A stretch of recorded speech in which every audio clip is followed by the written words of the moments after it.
آپ نے امام احمد بن حنبل نے یہ حدیث اپنی مسند میں لکھی ہے. نبی صلی اللہ علیہ وسلم نے واضح فرمایا، آپ نے فرمایا اللہ تعالیٰ جل مجدہ الکریم قیامت والے دن فضل فرمائے گا. حضور کیا فضل فرمائے گا؟ فرمایا ہماری امت کے 70,000 بندے بغیر حساب کے جنت میں جائیں گے. کتنے بندے؟ حضرت عکاشہ کھڑے ہو، کہا حضور میں بھی ان میں. فرمایا تو بھی ان میں. حضور کی چاہت سے کچھ نہیں ہوتا، آپ کی چاہت ہی سے تو سب کچھ ہوتا. آپ جس کو حکم فرما دے، جیسے حکم فرما دے، اللہ اس کے لیے ویسا قانون نافذ کر دے.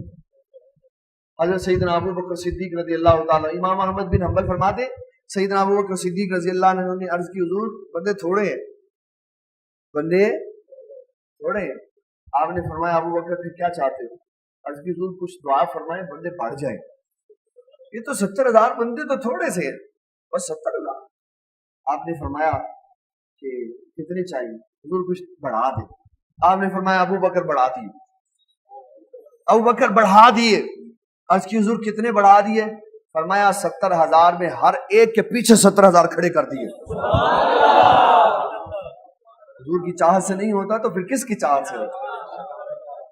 آپ نے فرمایا ابو بکر ایک بندے 70,000 لائن میں کھڑے کر دیے اور ہر ایک کے پیچھے 70,000 کھڑے کر دیے.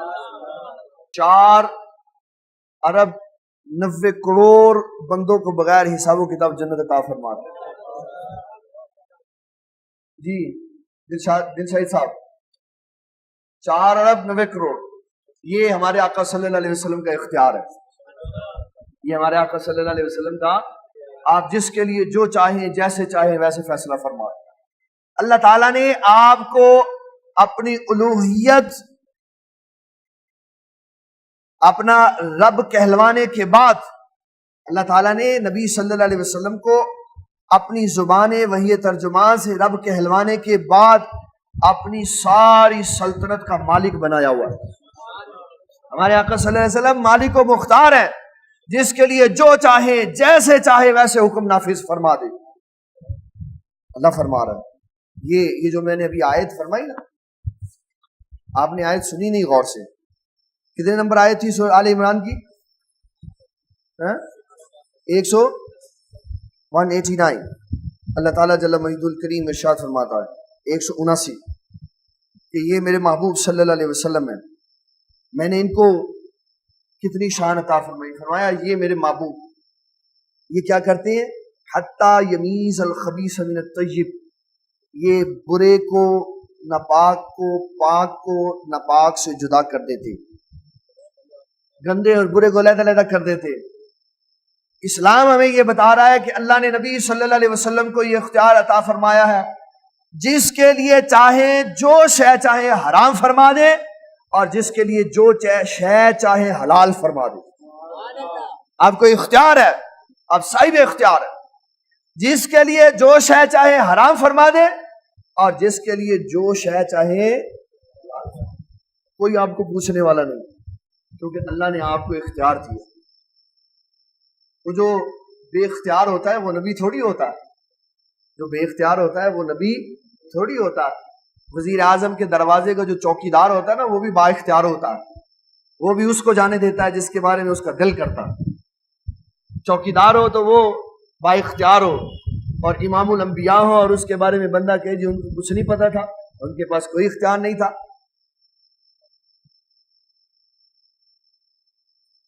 ہمارے بابا نگینہ صاحب رحمۃ اللہ علیہ آپ فرماتی ہیں جنہوں کچھ بھی دینا نہ ہوئے، جنہوں کچھ بھی دینا نہ ہوئے، جدی گل بھی مننی نہ ہوئے، جنہوں کچھ بھی دینا نہ ہوئے، جدی گل بھی مننی نہ ہوئے، بلا پوچھا رب کو لو، بلا پوچھا رب کو لو. ایہو جے محبوب بنائے جاندے نے. میں محبوب تو وہ ہوتا ہے جس پہ محب سب کچھ وار دیتا. اور پھر وہ محبوب کیسا ہوتا ہے؟ فرمایا محبوباں دی مرضی تے قبلے بدلائے جاندے نے. محبوباں دی مرضی تے قبلے بدلائے جاندے نے. محبوب دے پاک اشارے تے سجدے کروائے جاندے. محبوب تو یہ ہوتے ہیں، محبوب تو یہ ہوتا ہے کہ نبی صلی اللہ علیہ وسلم دل میں خیال کر رہے ہیں یا اللہ کافر تھا نا مارتے ہیں میرے غلاموں کو، وضو تم اپنا کرتے ہو، نماز تم اپنی پڑھتے ہو، مسئلے تم اپنے کرتے ہو، تمہارا ہر مسئلہ ہم سے جدا ہے، اور جب عبادت کی باری آتی ہے تو قبلہ ہمارا استعمال کرتے ہو، تمہارا اپنا تو کوئی قبلہ ہی نہیں۔ یہ خیال آ رہا تھا تو نبی صلی اللہ علیہ وسلم نے اللہ تعالیٰ جل مجد الکریم سے اپنے خیال کا اظہار زبان سے نہیں فرمایا، دل میں خیال آ رہا تھا، آسمان کی طرف چہرہ مبارک اٹھایا، اللہ تعالیٰ جل مجد الکریم نے آیت مبارکہ نازل فرمائی، فرمایا محبوب قد نرا تقلب وجہک فی السماء، محبوب آپ آسمان کی طرف دیکھ رہے ہیں، ہم آپ کے سونے مکھڑے کی طرف دیکھ رہے ہیں، محبوب جس قبلے کی طرف آپ راضی ہیں ہم بھی اسی کی طرف راضی ہیں۔ اللہ تعالیٰ جل مجد الکریم نے یہ بتایا، نبی اکرم شفیع معظم صلی اللہ علیہ وسلم نے یہ جو بیعت لی، اس بیعت کا مقصد عثمان غنی رضی اللہ تعالیٰ عنہ کو جب ظلمن شہید کیا جانا، جب آپ کو ظلمن شہید کیا جائے گا تو حضور صلی اللہ علیہ وسلم نے اپنے ظاہرہ زمانہ حیات میں بتایا کہ خون عثمان کا بدلہ لینا ہے، اس لیے نبی صلی اللہ علیہ وسلم نے بیعت فرمائی، اور آپ صلی اللہ علیہ وسلم کو یہ علم تھا کہ سیدنا عثمان غنی رضی اللہ تعالیٰ عنہ حیات ہے، آپ نے بیعت لی حضرت عثمان غنی رضی اللہ تعالیٰ عنہ کے خون کا بدلہ لینے کے لیے۔ اسلام نے ہمیں عقائد کی مضبوطی دی ہے، اعمال کی پختگی دی ہے، اور نبی صلی اللہ علیہ وسلم سے بے انتہا محبت کرنے کی تلقین کی ہے کہ مسلمان اس وقت تک صحیح کامل مسلمان نہیں ہو سکتا جب تک کہ وہ اپنے مال سے، اپنی جان سے، اپنی اولاد سے، ہر شے سے بڑھ کے نبی صلی اللہ علیہ وسلم سے پیار نہیں کرتا۔ اور جو محبوب ہوتا ہے، محبوب جو ہوتا ہے نا، محبوب، یہ حدیث شریف ہے، حبو کا شے کی جو محبت ہوتی ہے نا، شے کے بارے میں انسان اندھا اور بہرا کر دیتی ہے نا، عیب نظر آتا ہے، اور ہمارے آقا صلی اللہ علیہ وسلم میں تو اس طرح کی شے کوئی نہیں تھی۔ حضرت حسان رضی اللہ عنہ نے خود ہی کہہ دیا، محبوب صلی اللہ علیہ وسلم اللہ تعالیٰ نے آپ کو ہر عیب سے پاک پیدا فرمایا۔ اللہ تعالیٰ ہمیں دین اسلام کا فہم عطا فرمائے، وما علینا الا البلاغ۔